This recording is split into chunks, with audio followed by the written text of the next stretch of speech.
Je voudrais commencer ce live en saluant nos compatriotes qui sont dans les quartiers périphériques de Lomé, qui m'ont envoyé plein de messages pour m'informer que la CET que nous avons dénoncée récemment, le ministère de l'énergie que nous avons dénoncé récemment par rapport à tous ces projets qui sont restés en suspens, tous ces projets qui sont restés en suspens, tous ces projets qui sont restés en suspens, euh, tous ces projets qui sont restés en suspens au niveau au niveau de l'électrification des quartiers périphériques de Lomé, des projets qui durent depuis 4 ans, 5 ans, 6 ans. Les gens n'ont pas d'électricité.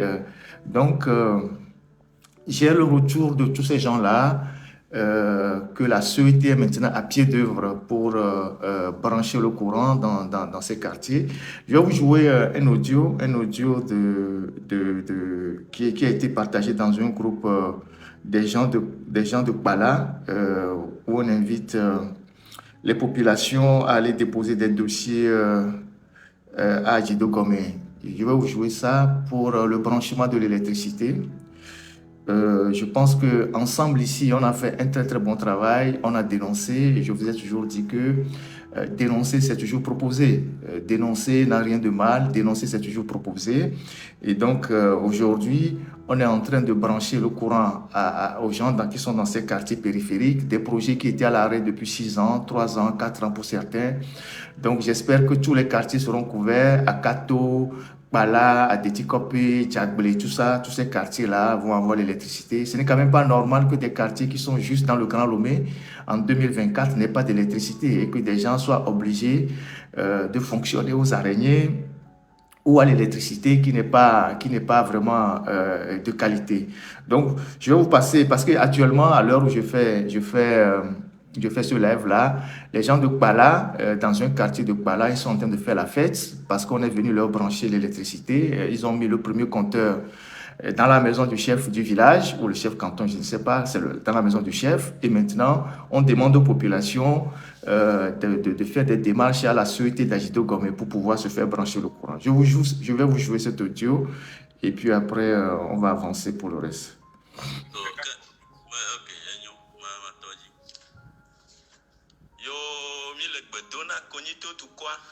To miabe fiɔbubuto tɔgbe koza va tadzi mi le gbedona konyito dukɔa. Konyito c'est Akpala. Ende atɔgbe yɔ le gbegblɔm be tsɔ aza le dzi. Konyito dukɔa kpata onyo ova ƒle anyigba onyi dutɔ. Míawo kpata mi wɔ ame ɖeka le konyito dua etsɔ mi na ɔgbododo. Eye nyaniwo le vavam, dzidzɔnyawo le vavam. Latriki be nya ye konyito le didi xoxo we akpɔtsoa tɔgbe koza dzi be ma de gbeƒã na mi be etso va ɖo konyito to gɔvmɛnt be edɔ wɔna mea etso va ɖo konyito gbea anye dzidzɔ gã aɖe elana be tsɔ ma zã ne wòa adze fiato adze gato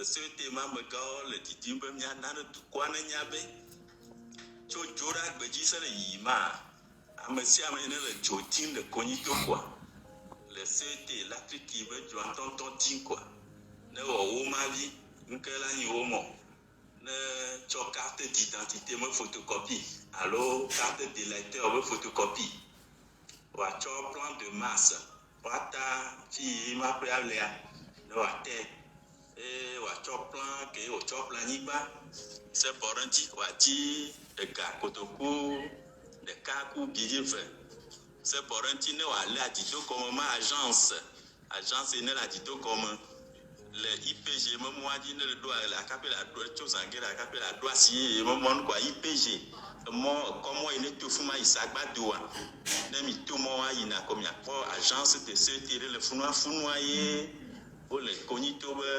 edzo babia be wɔnɔ kpata wɔ le koa mi le gbeƒã ɖe ne dukɔa be tso ya dzia ame yiwo ke le didzo le konyito koa ne woatso ne woayi afi ma ne woawɔ demande de compteur ne edzo ne va ƒe me na wo lo zi ɖeka ke mi be akpe de ne gɔvmɛnt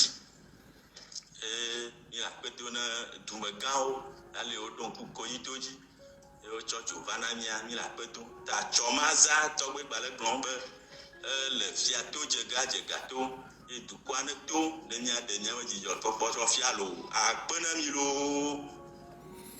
Voilà, donc là, ils sont en fait cet après-midi dans cette zone de Kognito, Akbala, où on vient de leur brancher l'électricité. C'était des projets qui étaient à l'abandon depuis 4 ans, 5 ans, comme des projets qui sont dans d'autres quartiers qui sont à l'abandon. Il a fallu qu'on puisse mettre la pression, qu'on dénonce, qu'on crie sur les gens pour que, au niveau du gouvernement, les gens puissent bouger un peu pour aller brancher l'électricité aux populations. Et je vous dis, ces quartiers-là, c'est des quartiers périphériques de Lomé.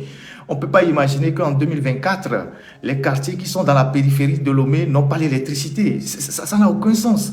Pendant ce temps, on fait des rapports qu'on présente à la Banque mondiale, comme quoi le Togo se porte bien, les Togolais sont heureux, il n'y a pas de problème majeur au Togo. Alors que là, on est dans les quartiers périphériques. Hein? On est dans les quartiers périphériques. Non, ils ne m'ont pas remercié, c'est pas grave. C'est un audio, je pense, un audio délicat. Ils ne pouvaient pas me remercier, donc ils vont avoir des problèmes. Donc, ils ont remercié le gouvernement, la CET, c'est bien, c'est déjà bien. Donc,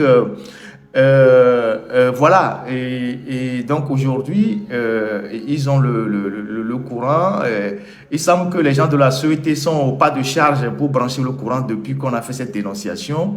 Et maintenant, il y a aussi les quartiers de Aveta, vers Adetikopé, de l'autre côté du cimetière.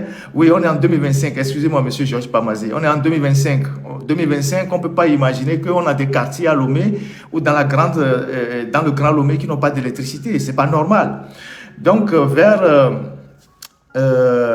Adetikopé, Aveta, tout ça, là aussi, ils sont en train de poser les transfos, de mettre les poteaux. Et les gens m'ont envoyé les images, les gens qui sont dans ces quartiers m'ont envoyé les images pour me remercier. Seulement, ils ont posé une autre doléance que moi, je ne suis pas sur le terrain, je ne peux pas faire ça. Et la doléance, c'est quoi? Les gens disent que, bon, on est en train de poser les poteaux, mais ils ne savent pas sur quels critères on choisit les rues pour poser les poteaux. Bon, moi, je ne suis plus à Lomé pour faire ça. Vous avez les CDQ, je pense que c'est les comités de développement de quartier, vous avez les CVD, et donc vous pouvez vous approcher des agents de la CET qui sont en train de placer les poteaux pour leur demander sur la base de quels critères ils choisissent certaines rues au détriment d'autres rues. Vous allez leur poser la question, peut-être qu'ils ne peuvent pas faire toutes les rues, peut-être qu'ils n'ont pas les moyens de faire toutes les rues en même temps, mais posez-leur la question. Vous savez, dans ce genre de situation, il y a peut-être des gens aussi qui en profitent. Il y a des cadres dans la localité ou des gens qui ont des réseaux à la CET qui peuvent influencer aussi la prise de décision ou bien la pose de certains poteaux dans certaines rues au détriment de d'autres rues. Donc ça, moi, je ne peux pas le faire. Moi, je fais déjà... Le plus important, c'est de dénoncer, c'est de porter ces gens d'affaires sur la place publique. Maintenant, quand ils sont dans l'opérationnel, ils sont en train de poser les transfos et les poteaux. C'est à vous, les populations, de les aborder et d'aller leur demander pourquoi cette rue, pourquoi pas l'autre. Vous voyez? Et ça, je ne sais pas de quoi on a peur au Togo. Je ne sais pas de quoi on a peur au Togo. Ça, c'est une démarche citoyenne. Vous faites une délégation de 2-3 personnes, vous approchez les agents de la CET, vous dites gentiment, bonjour monsieur, bon travail à vous. On aimerait savoir pourquoi vous mettez les poteaux ici plutôt que là-bas. Peut-être qu'il y a eu des critères qui ont déterminé la pose de ces poteaux dans certaines rues au détriment de d'autres rues. Donc, je vous dis merci. Continuons par porter sur la place publique ces genres de problèmes auxquels sont confrontés nos frères et sœurs dans certaines localités, et en espérant que les choses vont se régler et que ceux qui sont dans les bureaux en train de dormir, qui ont la responsabilité de travailler pour le bien-être des populations, se réveillent. C'est vrai, on parle de l'électricité, dans les mêmes localités, il n'y a pas de l'eau, il n'y a pas la TDE, les écoles sont délabrées. Tout ça, c'est de la responsabilité des gouvernants de régler ce genre de problèmes. Voilà, donc je voulais remercier tous ceux qui sont là et qui, ensemble, avons porté la voix très forte pour dénoncer ce laxisme qui consiste à abandonner les populations sans électricité depuis des années. C'est tant mieux si les gens ont l'électricité, nous ne faisons que les remercier. Maintenant, ceux qui sont d'unir, ceux qui sont de unir dans les quartiers que je viens de citer là, les Kpala, à Pesito, à Detikopé, à Feta, où on est en train de mettre les poteaux, on vous fait les branchements, il faut refuser le courant. Il faut dire que non, on n'a pas besoin de courant. Parce que quand on dénonce les choses, c'est vous qui venez nous insulter dans les commentaires. Il faut dire non, on n'a pas besoin de courant. On n'a pas besoin de courant. Voilà. Et ça fait des années que vous cherchez le courant. Vous n'avez pas le courage d'interpeller les patrons de vos partis pour qu'on puisse mettre le courant. Maintenant qu'on a fait ça, vous avez pris l'habitude de nous insulter. Maintenant qu'on a amené le courant, il faut refuser pour dire ah, c'est ce maudit de Ferdinand là qui a crié on nous amène le courant, on ne veut pas prendre. D'accord? Comme ça, vous vous sentirez mieux. Voilà ce que je voulais dire par rapport à cette histoire de l'électricité qui est en train d'être branchée dans ces localités. Voilà. La deuxième chose, c'est le sujet sur... vous avez vu... excusez-moi. Vous avez vu cette affiche-là, cette affiche... qui circule, une affiche dans laquelle, je vais vous lire l'affiche là. Je vais vous lire l'affiche là rapidement. S'il vous plaît. Voilà. Université de Kara, Université de Lomé. Sous le haut patronage de Faure Essor-Zimna Gnassingbé, président de la République, les universités de Kara et de Lomé organisent un colloque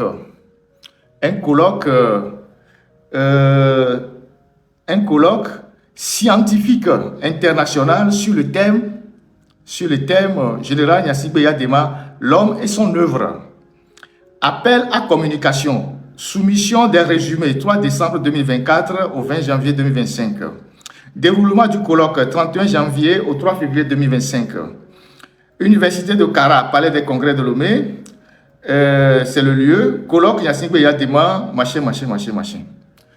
Voilà. Bonjour Christelle, j'espère que tu vas bien. Voilà la nouvelle trouvaille des gouvernants. Vous savez que le Conseil des ministres a décidé... Bonjour Gaston, on ne s'est plus parlé depuis. Le Conseil des ministres a décidé... un instant, il y a... Le Conseil des ministres a décidé de célébrer pompeusement les 20 ans du décès du général Eyadema. Comme je le disais la dernière fois, il y a des pagnes, il y a des conteneurs de pagnes qui ont été commandés, qui sont arrivés, qui sont en train d'être acheminés dans les localités de l'intérieur, des centaines de conteneurs de pagnes qui ont été commandés sur les fonds publics, avec l'argent des sociétés d'État qui ont été commandés, beaucoup de pagnes, 3 motifs, selon les informations que j'ai reçues, 3 motifs, et chaque député a eu 3 motifs, ils ont déjà partagé aux députés, chaque député a eu 3 motifs, et ils sont en train d'acheminer les pagnes dans les préfectures pour partager aux gens pour les fêtes, en l'honneur des Yadema. Il y a certains préfets qui disent d'accord pour les pagnes, les chefs cantons aussi, mais s'il faut les donner aux populations, les gens n'ont pas d'argent pour coudre les pagnes, donc il y a des gens qui font des propositions de donner 5 000 ou 10 000 pour accompagner les pagnes qui vont distribuer à l'ensemble des populations. Vous voyez ce qui se passe, ça ce n'est que les pagnes. Les conteneurs sont déjà arrivés, ce n'est que les pagnes.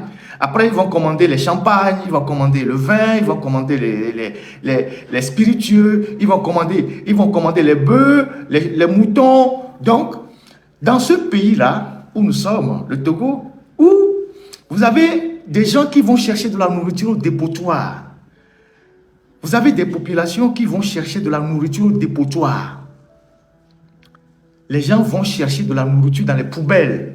du dépotoir pour manger et vous débloquez des centaines de millions pour commander des conteneurs de pain en Chine pour partager aux gens parce que vous voulez fêter les 20 ans de pouvoir et du décès du général Gnassingbé Eyadema. Si c'est la famille Gnassingbé qui va organiser une fête en l'honneur de leur géniteur en privé, on comprendrait. Mais comment se fait-il qu'au moment où le pays est dans une situation économique difficile, les gens ont des difficultés à se soigner, les gens ont des difficultés à manger, les gens ont des difficultés à se déplacer, les écoles sont sans toit, les centres de santé n'ont pas le nécessaire. La dernière fois, il y a quelqu'un qui m'a dit il y a une rupture de ventoline. La ventoline, c'est pour les asthmatiques. Les gens ont tous les problèmes pour vivre. Vous ne vous préoccupez pas des besoins essentiels de la population. Vous commandez des pagnes par conteneur. Et c'est la directrice de la Caisse nationale de sécurité sociale qui est le pilier de cette organisation de commande des pagnes. Et vous ramenez ces pagnes-là de plusieurs motifs que vous êtes en train de partager. Hein, vous acheminez ces pagnes à l'intérieur du pays que vous êtes en train de partager aux gens. Pendant ce temps, les Togolais souffrent. Les étudiants n'ont pas de bourse. Les fonctionnaires demandent l'augmentation de salaire. Vous refusez. Les gens sont là. Il y a des contractuels dans l'administration. Il y a des volontaires. Ils n'ont pas de salaire. Comment est-ce qu'on peut gérer un pays comme ça? Comment est-ce qu'on peut gérer un pays comme ça? Merci beaucoup, mon frère Eguida. Comment est-ce qu'on peut gérer un pays comme ça? Et maintenant, pour couronner tout, vous organisez un colloque scientifique sur les œuvres de Eyadema. Eyadema a laissé quelle œuvre? Tris-moi à résumer les œuvres de Eyadema en 3 mots. Tris-moi, vous voulez que je vous joue ça?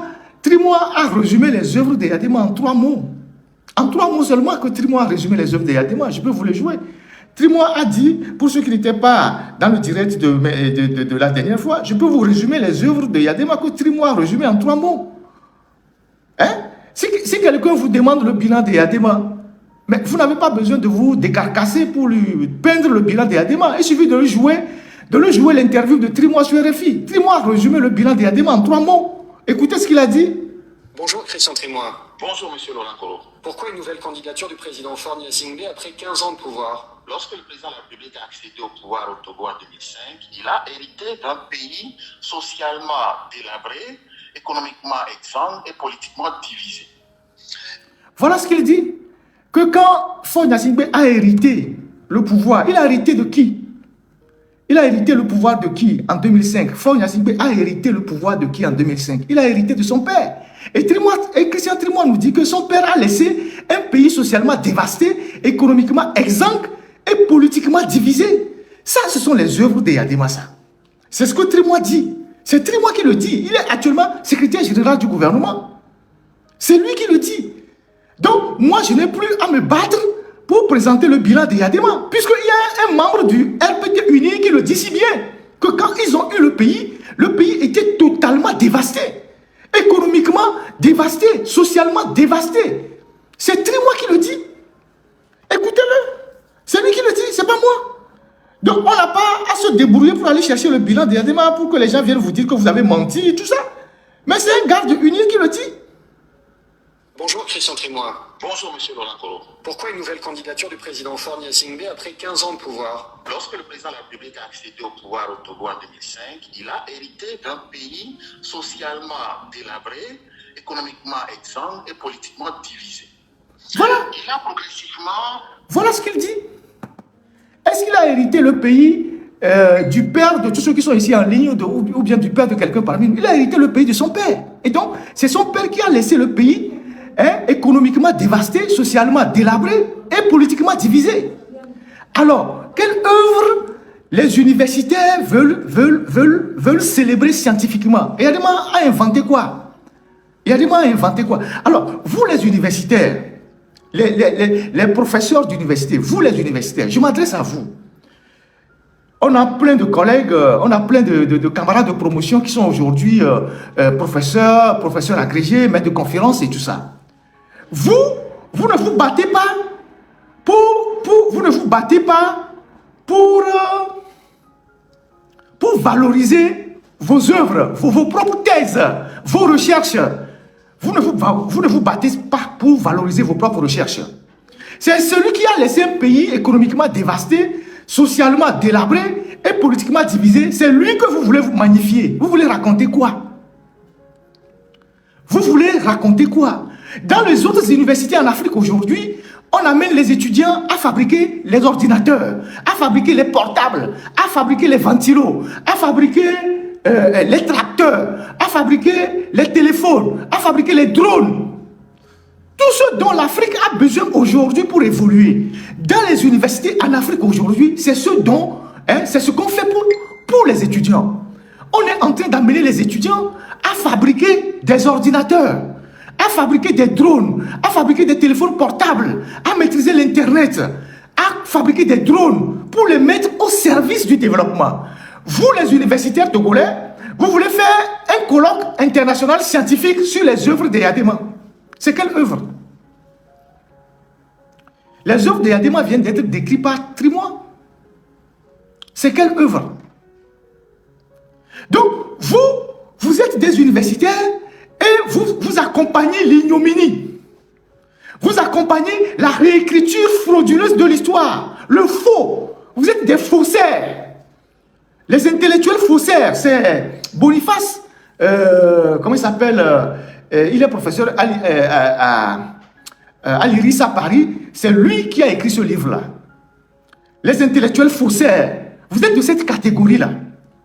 Et c'est vous qui bombez le torse parce qu'on va vous donner 200 000, 300 000, 400 000 pour aller animer une conférence. Alors que votre mission en tant qu'enseignant-chercheur, en tant que chercheur, professeur, c'est d'amener vos étudiants à valoriser leurs compétences, à inventer, à matérialiser les idées qu'ils ont, à créer des laboratoires. Aujourd'hui, en 2025, les Togolais continuent d'importer des ventilos de l'extérieur. Les Togolais continuent d'importer les ordinateurs portables de l'extérieur, les téléphones portables de l'extérieur, les drones de l'extérieur. Même le vélo, vous n'avez pas fabriqué. Vélo, simple vélo. L'université de Lomé n'a jamais fabriqué un vélo. Simple vélo. Mais on a les facultés, les écoles de ainsi, d'ingénieurs, de quoi. Laboratoire, vous n'êtes pas capable. Vous n'êtes pas capable de mélanger des réactifs pour produire quelque chose. Et c'est vous qui voulez aller célébrer le faux. Que vous voulez faire séminaire international ou bien colloque international scientifique sur les œuvres de Yadema. Vous êtes de vrais docteurs.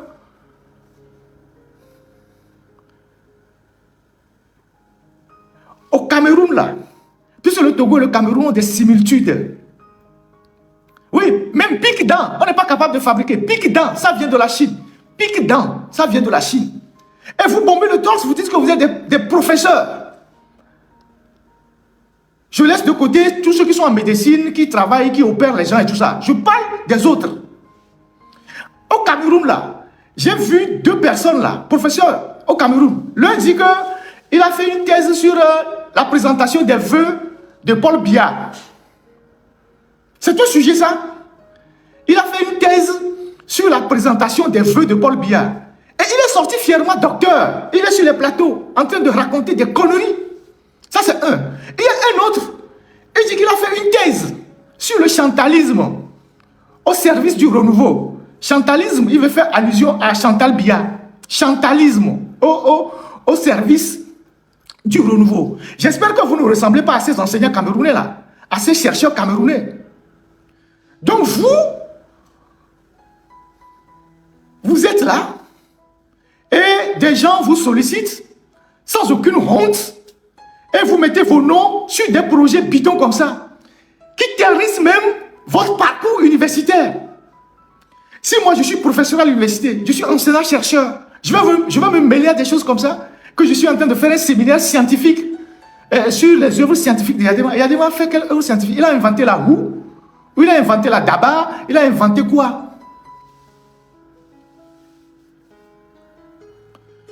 Si vous voulez faire un séminaire sur le parcours de l'homme, vous pouvez le faire. Ce n'est pas interdit. Vous le faites en toute objectivité. Ce qu'il a apporté de bien comme ce qu'il a apporté de mal. vous le faites en toute objectivité. Parce qu'un intellectuel, c'est quelqu'un qui est objectif. Vous ne venez pas lancer une affiche qui dit que vous voulez faire un séminaire scientifique sur les œuvres d'Eyadema. Déjà, même coller le mot scientifique à Eyadema. Vous êtes sérieux là? Vous êtes vraiment sérieux?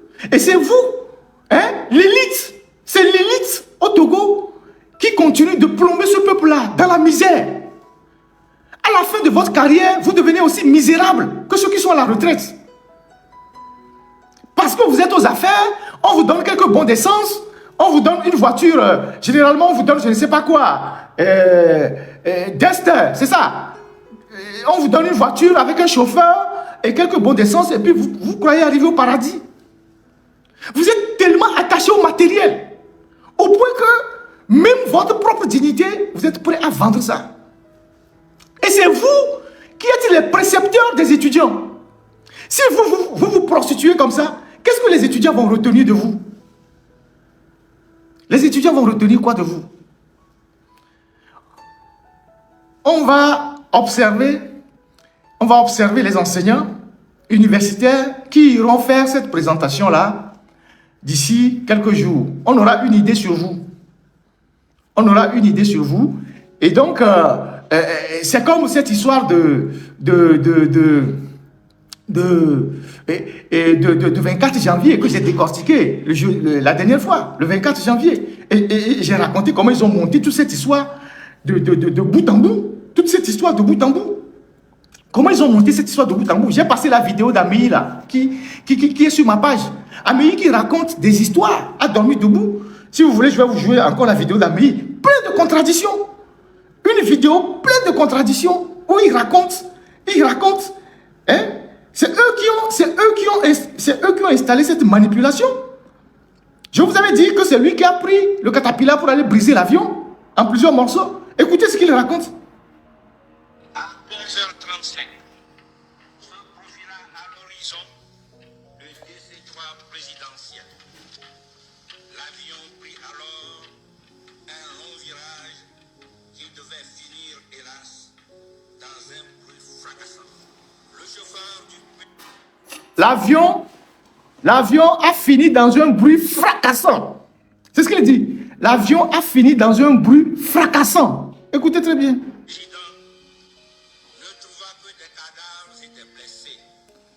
Le chauffeur du président, ça veut dire celui qui était chargé de venir récupérer le président, n'a trouvé que des cadavres et des blessés. C'est-à-dire, il veut nous dire que c'est le chauffeur qui était le premier à s'approcher de la carlingue. Donc, il n'a trouvé que des cadavres et des blessés. Il continue.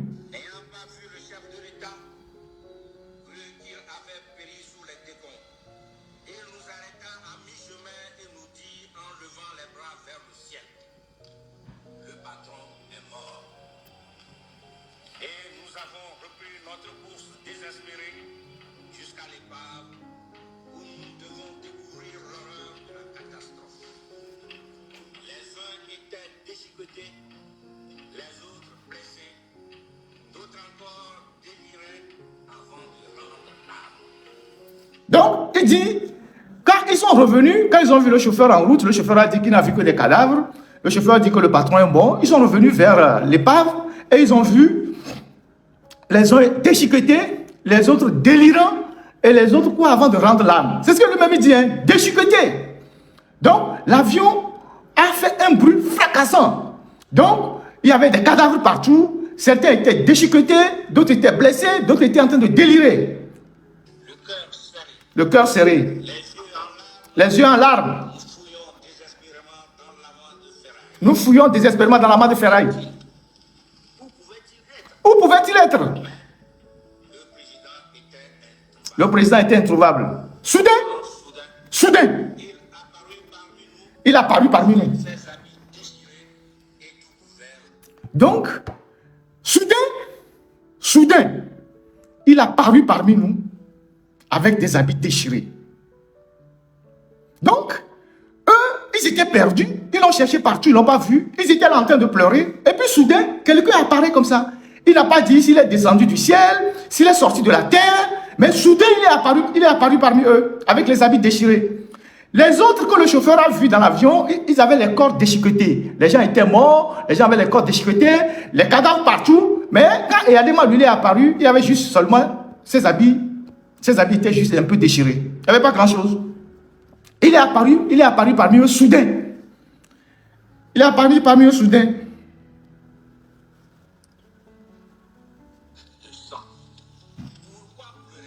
Pourquoi pleurez-vous? Nous demanda-t-il. Vous avez compris cette phrase? Pourquoi pleurez-vous? Nous demanda-t-il. Ça ne vous renvoie pas à une référence biblique? Ça ne vous renvoie pas à une référence biblique? Il aurait juste ajouté, pourquoi vous cherchez les vivants parmi les morts? C'était la suite de la phrase. Pourquoi pleurez-vous? Ils sont allés dans la Bible chercher juste le passage, ils ont lu. Pourquoi pleurez-vous?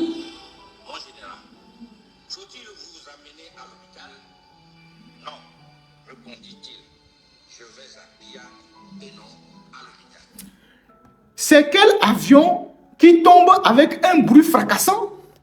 Il y a les cadavres partout, il y a les morts partout, les blessés sont en train de délirer avant de mourir, et il y a un seul qui a survécu. Et quand on lui demande de l'amener à l'hôpital, il dit non, que je rentre chez moi à la maison. Donc lui n'a même pas eu un traumatisme. Quand un avion tombe de façon fracassante, au point qu'il y ait des cadavres partout, le seul survivant, on devait l'amener au moins à l'hôpital pour des examens. Il dit non, qu'on l'amène chez lui à la maison. Vous croyez à des histoires comme ça?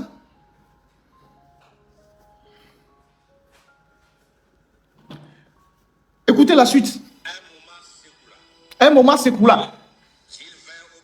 Donc quand ils sont allés à la maison, Eyadema a eu le temps d'aller se reposer. Un moment s'écoula et Eyadema revient sur le balcon. Donc eux, ils étaient sur la cour de la maison d'Eyadema, ils attendaient.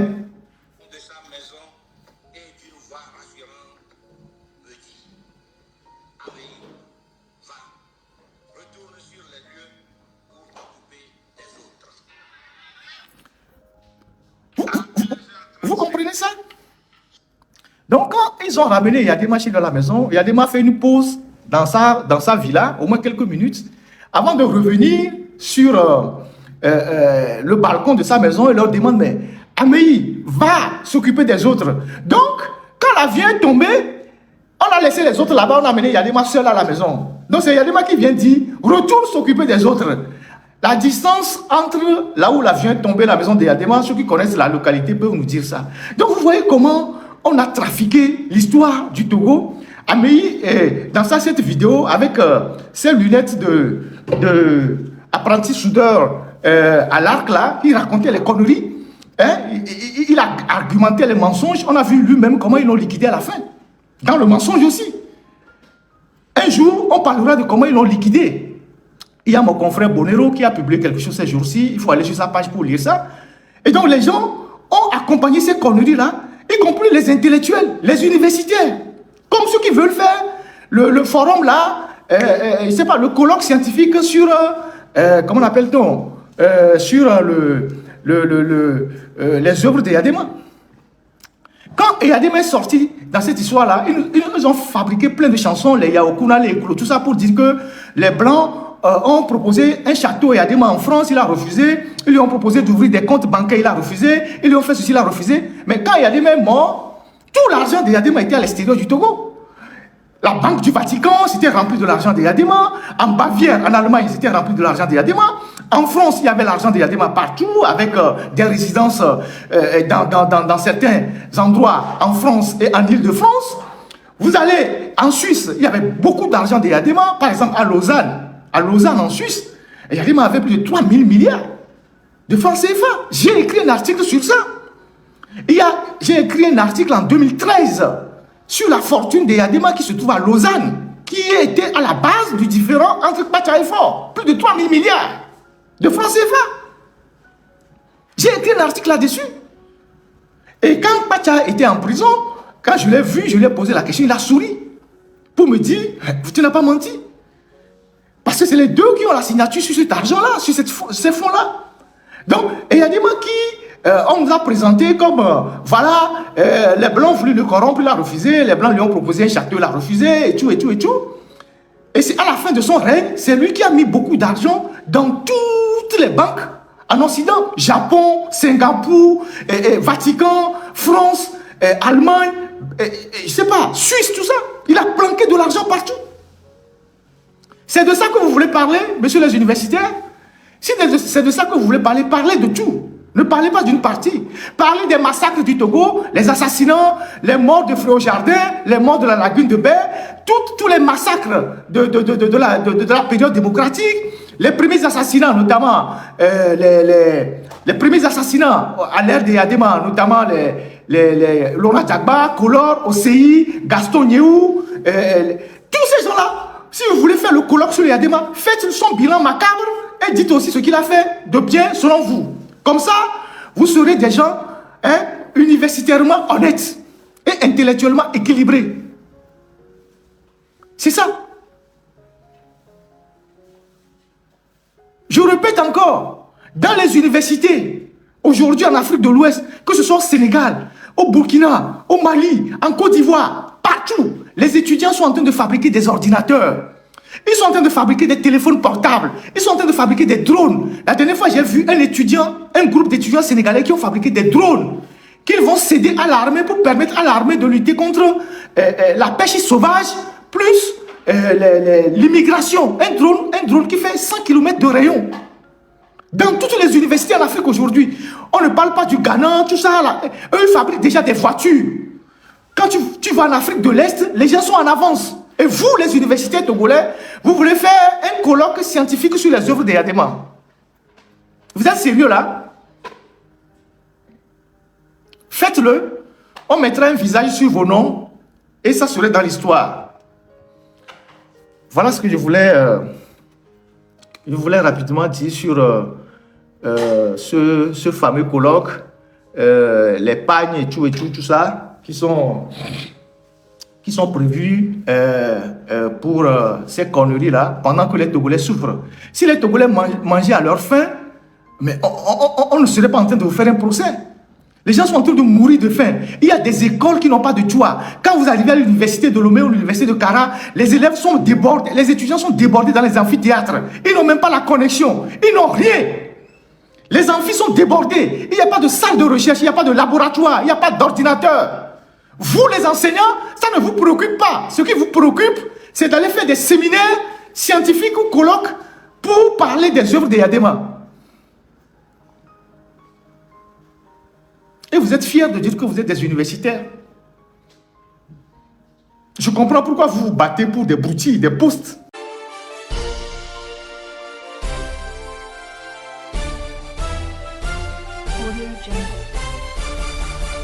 All politique. Toute la politique africaine. Abonnez-vous.